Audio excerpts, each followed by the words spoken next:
Kalau orang itu tidak membawa value ke dalam hidup kalian, nggak membuat hidup kalian lebih bermakna, nggak mensupport kalian, dan nggak membantu kalian menjadi orang yang lebih baik, nggak ada gunanya kalian di relationship itu. Satu. Kedua, kalau orang itu benar-benar cinta sama kamu, dia nggak akan pernah nyakitin kamu. Cause love doesn't hurt. Trust me when I say love does not hurt. The minute love hurts, kalau cinta udah membuat kita merasa sakit. Halo, teman-teman. Selamat datang kembali di Surapentol, channel yang selalu membahas dan mereaksi berbagai isu viral serta komentar para publik figur. Kali ini kita akan membahas cinta Laura yang akhirnya ikut buka suara di tengah ramainya video CCTV pertengkaran Sarwendah dan Ruben Onsu. Di saat berbagai konten kreator saling beradu opini, muncul fakta-fakta baru, klarifikasi, hingga perdebatan soal narasi yang dianggap tidak sesuai dengan isi podcast maupun rekaman CCTV yang beredar. Sebenarnya apa yang terjadi? Siapa yang paling kuat argumennya?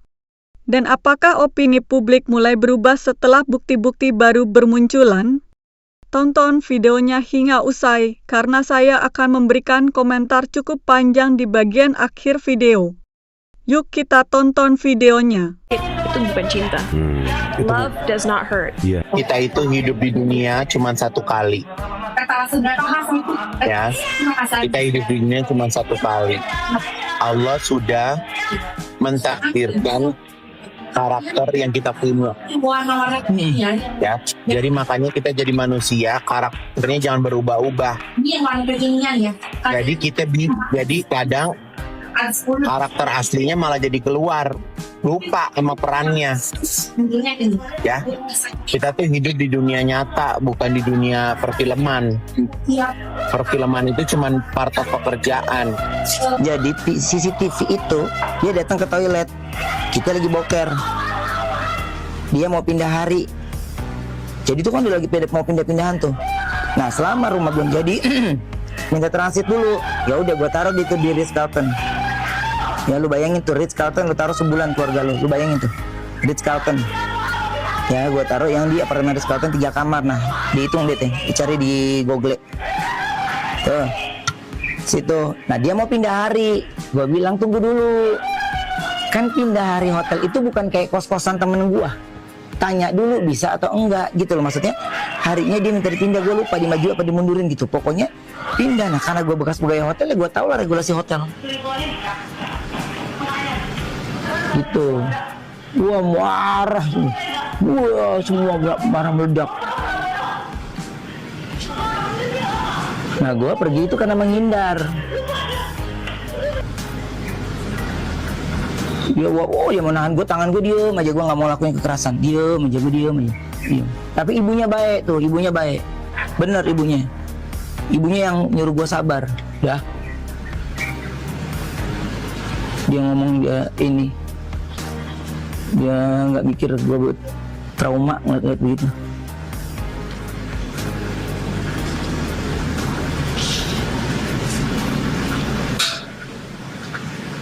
Ya saya udah nggak mau itu, udah lu udah ngancurin harga diri gue di depan anak gue lo, ya. Jadi kalau dibilang dia sendiri, nggak sendiri, itu mah adiknya masih di situ, nggak mungkin, udah nggak mungkin sendiri udah.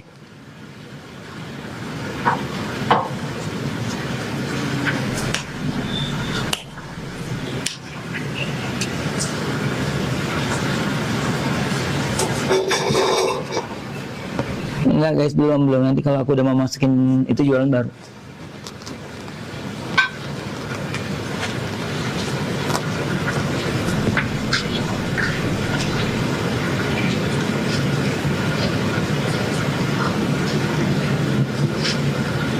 Nah, gue ngomong di TV aja gue saring-saring, masih gue puji-puji nama dia. Sebenarnya dia emang nggak begitu. Itu gue masih begitu tuh gue ngomongnya. Iya banget dia. 11 tahun menikah, menderita. Kalau orang menderita itu tinggalnya di gubuk derita, bukan di gubuk yang gede kayak begitu, ya. Kalau orang menderita itu naik becak, bukan ganti-ganti mobil. Kalau orang menderita itu tasnya nggak branded ya, tasnya tas kresek. Kalau orang menderita itu kompornya itu bukan kompor yang cetek ya, kompornya itu kompor minyak tanah, itu baru namanya menderita. Orang menderita itu ya, mainannya itu ke lapangan, bukan ke luar negeri. Kalau orang menderita itu sakitnya itu di puskesmas ya, bukan di rumah sakit ternama, apalagi di luar negeri.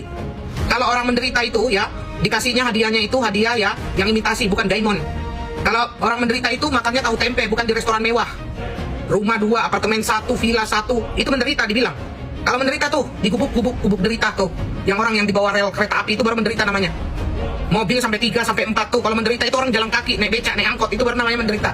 Kalau orang menderita itu ya, kemana-mana berenang, ya apa naik kapal laut, ya bukan naik first class.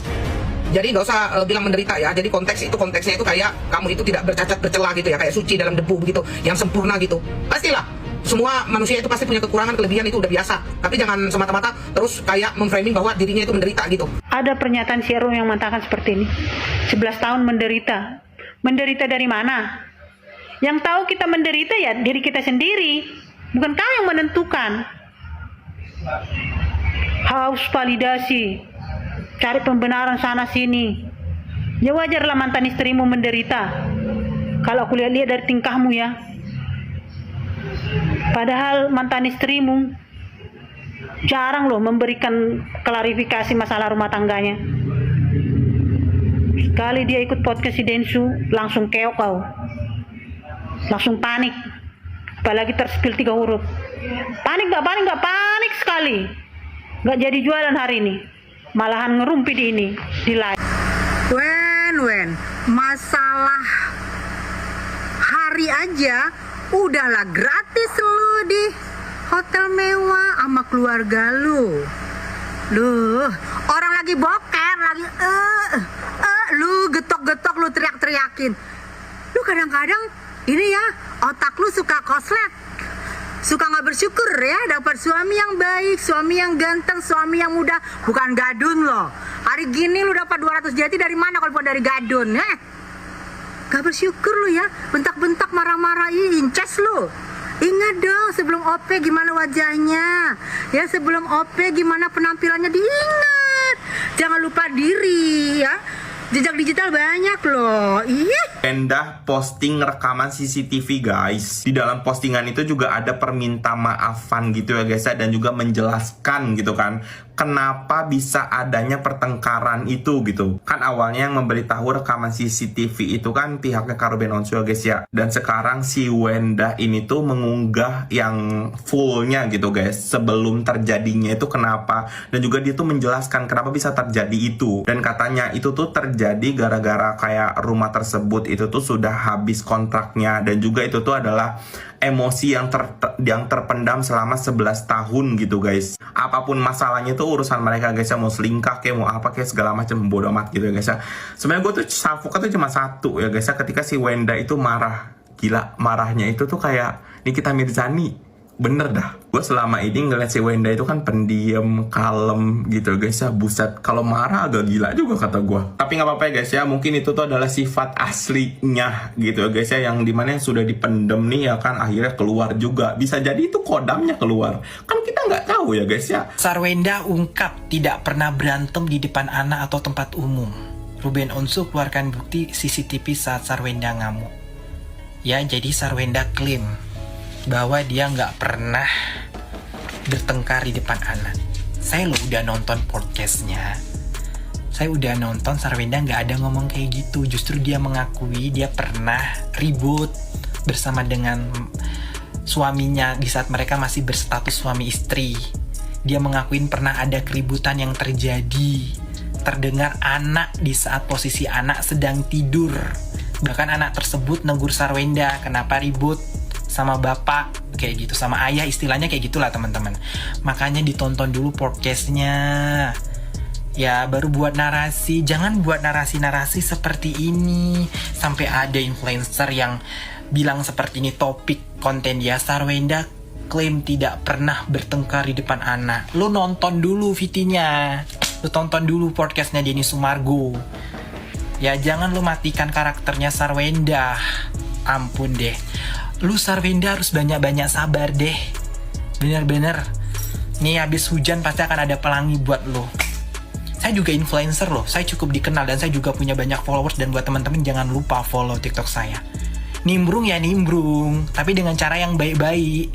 Jangan nimbrung dengan membunuh karakter orang yang kita nimbrungin, tuh nggak boleh kayak gitu. Cobalah ini narasi-narasi yang dibikin sama teman-teman sosial media. Sarwenda ungkap tidak pernah berantem di depan anak atau tempat umum. Kapan Sarwenda ungkap? Coba. Sarwenda ungkap tidak pernah berantem di depan anak atau tempat umum. Nih, satu lagi, Sarwenda klaim tidak pernah bertengkar di depan anak. Jadi Sarwenda mengaku tidak pernah bertengkar di depan anak. Dengan CCTV yang diungkap ke publik, dan di saat kita lihat di CCTV itu memang nggak ada anak, ya kita nggak bisa menebak-nebak dong teman-teman. Kan terbukti di CCTV tidak ada anak. Menurut penjelasan dari Sarwenda yang the real di podcastnya Denny Sumargo tersebut, beliau mengaku pernah ribut. Yang namanya juga rumah tangga pasti pernah ribut, dan terdengar anak di saat posisi anak sedang tidur. Mungkin Sarwenda dan Ruben ini nggak sadar kalau mereka ribut, ya kan? Terdengar anak kayak gitu. Menurut pengakuan anak kan, anak dengar mereka ribut. Makanya Sarwenda sempat ngobrol sama sang suami, jika kita ada perselisihan, ada yang ketidak sama pemikiran kita, ayo kita selesaikan, jangan di saat ada anak. Begitu loh penjelasan Sarwenda di podcast Denny Sumargo. Saya sampai keringetan nih, karena saya kenapa selantam ini, karena apa yang saya jadikan narasi ini semua benar gitu, bahwa Sarwenda nggak ada ngomong, dia klaim bahwa saya dia ngomong kayak gini di podcast Denny Sumargo, nggak ada. Sarwenda bilang kayak gini, aku nggak pernah loh kok ribut di depan anak, aku berantem sama si Ruben di depan anak, itu nggak pernah, di tempat umum nggak pernah. Ditambah-tambahin lagi nih. Nih tengok nih, ada topiknya di sini. Nih teman-teman, topiknya. Ini sampai dipotong ya sama Denny Sumargo nih, karena topiknya agak apa ya, nih. Sarwenda ungkap tidak pernah berantem di depan anak atau tempat umum. Sampai terbawa-bawa di umum. Gak mungkin lah Sarwenda berantem sama Ruben di tempat umum. Memang lah ya, untuk mencari viewers, mencari followers, buat berita yang tidak-tidak. Ampun aku. Coba ditonton dulu podcastnya deh, ditonton, dipahami. Dukung Oma kemarin bilang Zanzabella belain orang yang salah. Hah, salah dari mana? Gue tanya sama lu ya, itu kemarin apa? A, B, C. Lalu sekarang yang diposting oleh Ciwen, apa? CCTV tentang perselingkihan yang sudah berkali-kali. Dalam hati gue bilang kayak gini, udah cong tukang selingkuh lagi. Dalam hati gue bilang begitu. Kalau gue jadi Ciwen, no way, no ya. Udah gue bantai dari dulu-dulu. Gak akan gue maafkan atas nama ini, atas nama itu. Tapi gue maklumi karena ada di ketikannya Ciwen yang bilang, maaf, ini adalah ke saya, katanya. Dia pun sadar selama ini dia itu, sebenarnya dia bukan bodoh ya, tapi lebih dibodoh-bodohin gitu loh. Tapi orang-orang kayak si Oma itu emang sadis sih, emang sadis. Kalau gue itu tahu sendiri ya, tahu hasil penerawangan gue, mata batin gue. Pakai senggol-senggol Gio lagi. Enak aja loh bilang-bilangin Papio, cintaku, matiku, batinku, itu sinting. Udahlah, kita dukung aja lah Ciwen sampai happy ya. Kami masih akan kawal. Coy, kata gue mah last part, karena ini sedikit bikin gue shock. Jadi kalau kalian ingat, kemarin itu Bang Minola nunjukin CCTV di mana Sarwenda ini ngamuk-ngamuk ke Ruben, sedangkan Rubennya diem aja. Dan Sarwenda itu nge-up full video CCTV tersebut. Ternyata memang benar pertengkaran itu terjadi karena Sarwenda tahu kalau Ruben itu ketahuan selingkuh lagi. Dan yang bikin netizen itu jadi simpati ke Sarwenda karena ada kata-kata di mana Sarwenda ini bilang, kita suami istri apaan? Emang lu pernah? Katanya gitu. Dan terus ketika mereka bertengkar, dipisahkan oleh Onyo dan kedua orang tuanya, meledaklah Sarwenda di situ. Dia bilang kalau udah belasan tahun dia nyimpen ini sendirian tanpa pernah cerita ke siapapun. Dia itu cuma mau ngomongin masalah ini sama Ruben. Kalau sekiranya nggak bisa diteruskan, udah cerai aja. Semua orang itu menganggap kalau Sarwenda nggak mau berpisah sama Ruben itu karena duitnya. Padahal dari dulu juga Sarwenda udah pengen pisah sama Ruben. Dan spekulasi ini semua itu ngerujuk kalau Ruben itu selingkuh sama Jeruk lagi. Tuh, lihat kalimat pertama, kita suami istri apaan? Emang pernah, katanya tuh. Udah pasti gak dapat nafkah batin. Tuh, setelah ngelihat video CCTV ini, gimana kira-kira dalam pikiran yang pada ikut nimbrung awal-awal viral kemarin, katanya. Terus Minoli ya, maksudnya agak kaget juga kenapa ini jadi plot twistnya seperti ini. Ternyata Sarwenda sudah memendam semuanya selama belasan tahun tanpa pernah menyebarkan aib Ruben Onsu kepada siapapun. Dan spekulasi ini tuh makin liar dan makin kemana-mana, sampai ada beberapa nama yang ke-up gara-gara diduga ini selengkiannya si Ruben Onsu gitu ya. Dan statement ini tuh udah nyampe ke Koruben, dia tuh lagi live dan ditanya-tanyain sama netizen perkara CCTV Sarwenda. Cuman ya emang agak aneh, kan yang dibahasnya ini tentang perselingkuhan Ruben, tapi Rubennya itu cuman ngebahas tentang 11 tahun dia menderita. Ya wajar sih dia menderita, orang ngomongannya aja kayak gitu, kata orang dia aja sering berantem sama emak bapaknya, dia aja sering berantem sama adik-adiknya. Maksud gue klarifikasi Rubennya itu bukan lebih ke tentang hal yang sensitifnya loh. Klarifikasi Rubennya itu malah ke hal-hal yang menyudutkan Sarwenda lagi. Maksud gue ini gimana? Dan tentang hasil tes HIV-nya Ruben itu makin dipertanyakan. Kayak kok gini, kok gitu, kok gini. Pokoknya kalau kata gue mah kok Ruben, ayo dong speak up. Kamu yang speak up sendiri. Kalau memang kamu juga punya bukti, keluarkan buktinya. Ada habis-habisnya ya. Sudah dibilang 3 huruf ya, selengki ya, terus dibilang penyakitan. Sekarang dengan tuduhan lagi 11 tahun pernikahan menderita katanya. Anjir, menderita itu tas branded semua itu dalam wardrobe itu. Kalau yang setahu aku orang menderita itu ya nggak dikasih makan ya, duit dibatasin ya, terus pergi mau keluar negeri jalan-jalan nggak boleh ya, di rumah tuh cuma jadi babu. Nah itu baru menderita tuh. Jadi kalau orang kubu sebelah nih aneh-aneh aja loh, bahasamu menderita. Buka biji mata lo lebar-lebar itu ya, dalam wardrobe-nya itu ori semua apa KW gitu loh. Itu aja sih kuncinya. Dek Endah, 11 tahun kau menjadi wanita yang lemah lembut. Kenapa? Karena suamimu memperlakukan kau dengan lemah lembut, sehingga sisi feminitasmu keluar. Tetapi setelah kau bercerai dengan mantan suamimu, kau lebih garang. Kenapa? Karena keluar sisi maskulinmu. Keluar sisi maskulinmu karena semua harus kau hadapi sendiri sebagai single parent. Padahal udah dikasih sama kau bulanan. Terlambat dikit aja, sekarang terlambat mungkin beberapa bulan gitu bayar cicilan rumah. Kau udah ngamuk-ngamuk. Kau udah ngejek-ngejek orang, bilang cong apalah suatu yang sangat kasar.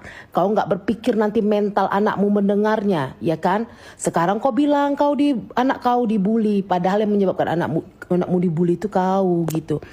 Kayak mana mungkin kau bisa lemah lembut baik kalau suamimu nggak memperlakukanmu dengan baik? Kan karena semua disediakan, semua tersedia, sehingga kau tinggal ya pura-pura aja jadi wanita yang lemah lembut pakai daster giling-giling cabai. Kenapa? Karena semua sudah dipenuhi kan. Kamu punya asisten, punya supir, semua sudah ada gitu. Sekarang setelah kau jadi single parent baru kau tahu hidup ini berat. Hidup ini berat tanpa pendamping, ya kan. Sedangkan dengan ada uang aja, kebutuhan finansial cukup gitu, itu pun berat. Kenapa? Karena harus mendidik anak-anak. Kenapa kau nggak co-parenting aja gitu? Co-parenting dengan Koruben sama-sama mendidik anak ya. Kalau masalah agama itu nantilah ya kan. Anak itu sendiri nanti 17 tahun ke atas gitu udah dewasa, dia bisa pilih sendirilah mana yang terbaik menurut dia gitu. Seringkali pendukung-pendukung si Cong ini ngomong begini sama aku. Hey, lu gak usah ngurusin hidup orang, urus diri lu sendiri katanya. Hey, dia itu artis, wajar kalau netizen ngurusin ya. Kalau tidak mau diurusin sama netizen, jangan jadi artis. Lagian dia yang mengumbar-umbarkan masalah rumah tangganya di media sosial ataupun di media, ya. Wajar kalau digoreng-goreng netizen. Salah sendiri, ngapain diumbarkan masalahnya di media sosial? Kalau masalahmu tidak mau diurusi sama netizen atau orang lain, jangan pernah kau umbarkan masalah pribadimu, masalah rumah tanggamu di media sosial. Paham? Jujur setelah gue ngikutin kasusnya Sarwenda dari lama gitu kan, gue jadi tahu kalau ternyata kehidupan yang selama ini di-up di sosial media yang harmonis itu ternyata palsu. Apalagi setelah nonton video CCTV yang beredar ini secara utuh. Di saat para pendukung sana ngomong Wenda tantrum, menurut gue ini tuh kurang tantrum, masih nggak seberapa tahu. Ya gimana nggak tantrum coba logikanya. Tahu pasangan selengki, abis itu dimaafin, abis itu gitu lagi. Pikir. Gak semua orang mampu maafin yang namanya perselingkihan. Karena apa? Hari-hari tuh pasti trust isu dan taruhannya mental, tahu. Jadi kalau ada yang bilang gue kalau dikasih 200 JT gue mau diam aja, digimana-gimanain juga, ya lu aja. Mana kalian yang sempat jadi pendukungnya si Sarwenda? Rapat. Mana kalian yang sempat jadi pendukungnya si Ruben? Terutama mana kalian yang sempat mengidolakan keluarga ini karena terlihat harmonis, cucok meong, dan terima satu dengan yang lain apa adanya. Gigit jari kalian kan, gigit jari. Aku nggak pernah tertarik sih sama kehidupan si Ruben Onsunya maupun si Sarwendanya, nggak pernah.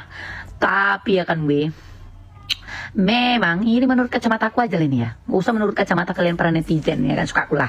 Aku kan posting di akunku. Kesalahan fatal sih Wak Wen ini adalah pada saat dia itu live, memang kalau orang udah jatuh cinta itu memang teh kambing bulat-bulat itu rasanya coklat weh. Ya kan? Jadi mungkin dia ya kesentil gitu ya kan harga dirinya gitu ya kan. Kalau misalnya nih masih ada yang ngungkit-ngungkit mantan suaminya di depan lekongnya yang begitu sempurna dan gedong ya kan. Kerasa ada sebesar Black Mamba itu. Ya maklum lah kan, biasa dapat yang loyo gitu kan, ini dapat yang agak gitu ya kan. Jadi ya nggak dibenarkan gitu loh perbuatannya, tapi juga ya nggak bisa kita salahkan juga, namanya juga ya lagi jatuh cinta gitu loh. Kalian kayak nggak pernah jatuh cinta aja ya kan. Nah kalau si RO ya kan, dia itu banyak pendukungnya ya kan, belum lagi para ertong ya kan, itu banyak bestinya.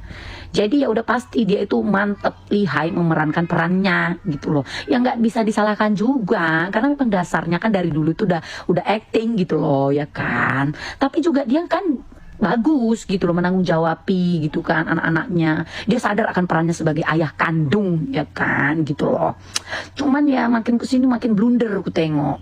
Akhirnya ya kan Wak Wen buka suara, katanya dia selingkuh. Ini pertanyaanku sekarang, selingkuhnya sama jeruk makan jeruk apa selingkuh sama? Alah udahlah, kita gak usah sujud lah ya kan Yang jelas nih ya, ada satu akun, cak kalian tengoklah ke IG-nya Ruben Onsu, ada emak-emak ya kan, Batak pula lah itu, kurasa dari Medan itu ya kan, namanya Nata Situpang, udah digantinya akunnya jadi Patalak akun 5 gitu, ku tengok ya kan. Kok siap-siap aja lah kau nemburu, memang kok kejam kali kau nemburu, kok bisa lo kasih opini nemburu, tapi keterlaluan kau nemburu. Kok nggak seru kau, jadinya topik ini jadi beralih ke kau nanti, sementara orang ini lagi perang. Itulah kau, nggak kau tuh si situasimu. Bolehnya kau mengambil kesempatan dalam kesempitan seperti ini, tapi yang nggak usah lah keterlaluan kali. Cuman ya kau namberonat teteng. Wenda, lo tau nggak kenapa banyak banget netizen yang kayak masih nggak percaya dengan penjelasan kamu ketika di podcastnya Densu, apalagi dengan pertanyaan ini. Densu kan nanya, kamu anakmu ada menanyakan tentang bapaknya nggak? Lu malah jawab. Tiba-tiba dia bisa tahu pengacara bapaknya. Padahal posisi dia nggak tahu. Dia taunya dari temannya. Pas lagi scroll HP, temennya nanya. Kan ada pernah satu kejadian ketika anakmu lagi baca komen di live apa gitu. Nah makanya membuat netizen tuh menanyakan hal ini. Yang kasih tahu anakmu itu sebenarnya temennya atau Teman-teman, setelah mengikuti seluruh rangkaian pembahasan tadi, inilah pendapat saya secara pribadi. Ini murni opini saya sebagai konten kreator yang mengikuti perkembangan kasus ini dari berbagai sudut pandang. Saya tidak mengajak siapapun untuk membenci ataupun memihak seseorang secara membabi buta.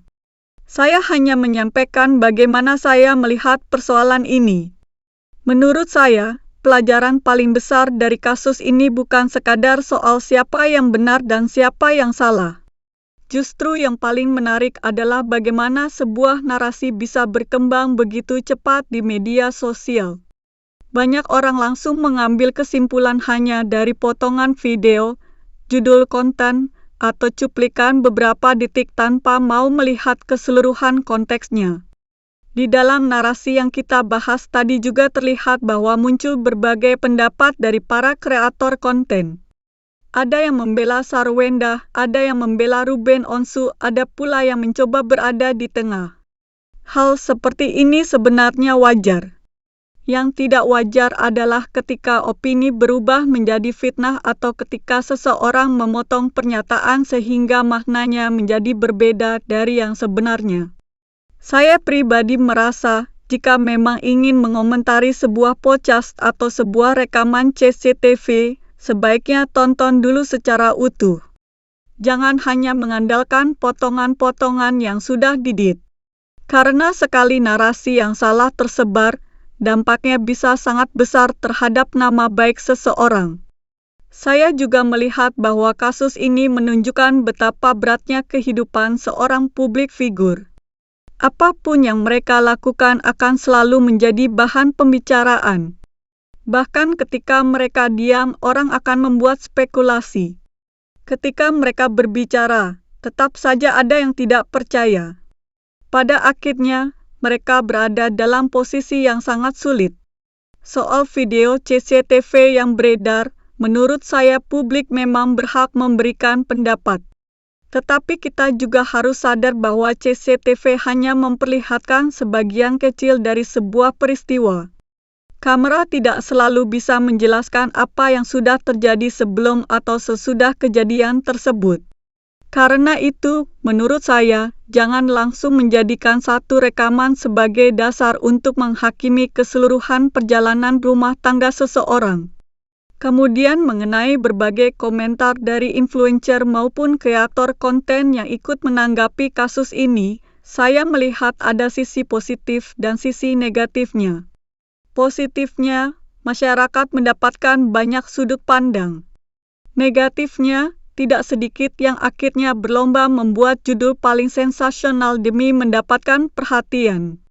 Akibatnya, substansi pembahasan justru hilang dan digantikan dengan opini-opini yang semakin memperkeruh keadaan. Menurut saya, media sosial sekarang memang seperti itu. Siapa yang paling cepat membuat konten seringkali mendapatkan perhatian lebih dulu. Padahal cepat belum tentu benar. Saya justru lebih menghargai kreator yang mau meluangkan waktu untuk melihat sumber asli sebelum membuat kesimpulan. Kalau berbicara mengenai Sarwenda, saya melihat banyak netizen yang akhirnya memberikan simpati setelah muncul berbagai penjelasan mengenai kronologi pertengkaran tersebut. Itu hak setiap orang. Tetapi simpati juga sebaiknya tidak membuat kita langsung menganggap pihak lain pasti bersalah. Karena sampai hari ini kita sebagai penonton tetap tidak mengetahui seluruh cerita yang sebenarnya. Begitu pula terhadap Ruben Onsu. Banyak yang menunggu klarifikasi lebih lanjut mengenai berbagai isu yang berkembang. Menurut saya, apabila memang ada hal yang perlu dijelaskan, tentu akan lebih baik jika disampaikan secara jelas sehingga tidak terus menimbulkan spekulasi. Namun sekali lagi itu merupakan keputusan pribadi yang bersangkutan. Saya juga cukup prihatin melihat bagaimana anak-anak seringkali ikut terseret dalam pemberitaan seperti ini. Menurut saya, mereka adalah pihak yang paling tidak bersalah. Apapun konflik yang terjadi di antara orang tua, semoga anak-anak tetap mendapatkan kasih sayang, perhatian, dan perlindungan dari kedua belah pihak. Jangan sampai mereka menjadi korban dari pertengkaran yang terus diperbincangkan di ruang publik. Hal lain yang menurut saya penting adalah etika dalam berkomentar. Tidak semua hal harus dijadikan bahan ejekan. Kritik boleh, berbeda pendapat juga boleh, tetapi jangan sampai menghina fisik keluarga atau menyebarkan tuduhan yang belum terbukti. Dunia digital memang memberikan kebebasan berbicara, tetapi kebebasan itu juga harus dibarengi dengan tanggung jawab. Saya pribadi juga mengajak teman-teman untuk tidak mudah terpancing dengan judul-judul yang terlalu bombastis. Lihat dulu sumbernya, dengarkan penjelasannya secara utuh, kemudian baru ambil kesimpulan. Jangan sampai kita ikut menyebarkan informasi yang ternyata tidak sesuai dengan fakta. Kalau saya melihat dari keseluruhan narasi yang tadi kita bahas, inti persoalannya bukan hanya soal CCTV atau klarifikasi.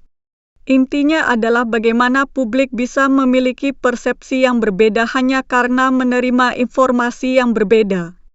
Di era media sosial seperti sekarang, kemampuan untuk menyaring informasi menjadi jauh lebih penting dibanding sebelumnya. Sebagai penonton, kita juga punya tanggung jawab. Jangan hanya mengejar hiburan, tetapi juga belajar berpikir kritis. Jangan mudah percaya sebelum melihat sumber aslinya. Jangan mudah membenci hanya karena membaca satu unggahan. Dan jangan mudah memuja seseorang seolah-olah dia pasti benar dalam segala hal. Pada akhirnya, saya berharap persoalan ini bisa segera menemukan titik terang. Semoga semua pihak yang terlibat diberikan jalan terbaik untuk menyelesaikan masalahnya. Apapun yang sebenarnya terjadi di balik layar, biarlah mereka yang menjalani kehidupan tersebut yang menyelesaikannya dengan baik. Itulah pendapat saya. Bisa jadi ada yang setuju, bisa juga ada yang tidak setuju, dan itu hal yang sangat wajar. Yang terpenting, mari kita tetap berdiskusi dengan sopan dan saling menghargai perbedaan pendapat.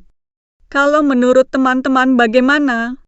Apakah kalian melihat kasus ini dari sudut pandang yang sama, atau justru memiliki penilaian yang berbeda setelah melihat berbagai klarifikasi yang beredar? Tulis pendapat kalian di kolom komentar dengan bahasa yang santun. Saya akan membaca komentar-komentar terbaik dari kalian. Jangan lupa juga dukung terus Hanel Surapentol dengan menekan tombol like, subscribe, dan aktifkan lonceng notifikasi agar tidak ketinggalan pembahasan-pembahasan terbaru seputar dunia selebriti, isu viral, serta reaksi terhadap berbagai konten yang sedang ramai diperbincangkan.